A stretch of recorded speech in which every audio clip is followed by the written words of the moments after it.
J'ai eu une éducation catholique normale, on va dire, mais vraiment de culture. J'étais attachée à l'Évangile.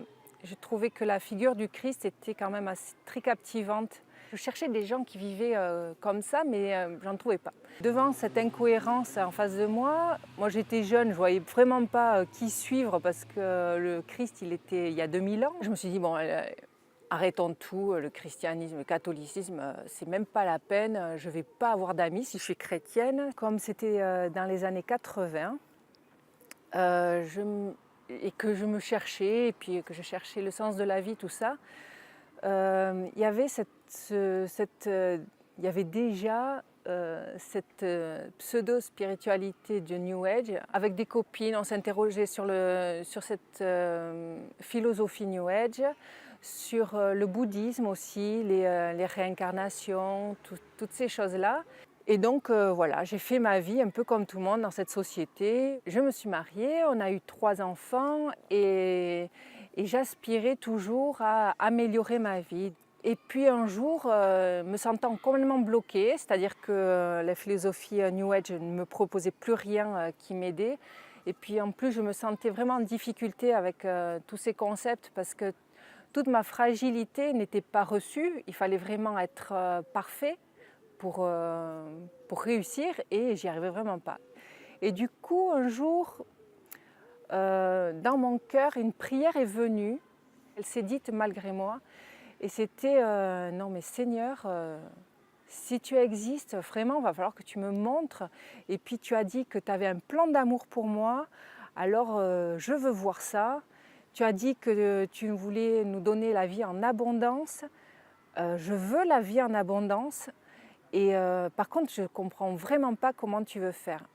Et là, dans mon cœur, j'entends, je me dis, va à la messe. Et une autre part de moi me dit, n'importe quoi, je ne peux pas aller à la messe, c'est n'importe quoi.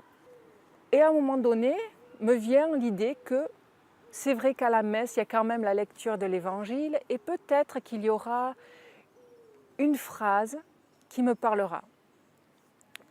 Et donc j'y vais. Et là, c'est pas une phrase que j'ai entendue, c'est tout. Toutes les prières de Seigneur, prends pitié avaient un sens et me faisaient bang. Le gloire à Dieu, là aussi, ça m'ouvrait le ciel.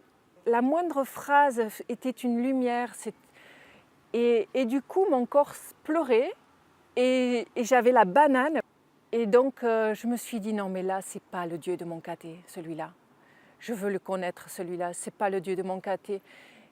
Et donc, je me suis dit, bien, allons-y, je voudrais te connaître. Pour moi, c'était évident qu'il fallait qu'il y ait une continuité. Donc, je suis allée voir mon curé et lui m'a proposé de faire un parcours alpha. Là, c'était assez extraordinaire parce que justement, là où je cherchais la cohérence des chrétiens, et bien là, je l'ai trouvé. Et je me suis dit, ah, mais c'est possible. J'ai trouvé une grande paix et j'ai trouvé déjà aussi de quoi me nourrir. Spirituellement, mais aussi intellectuellement.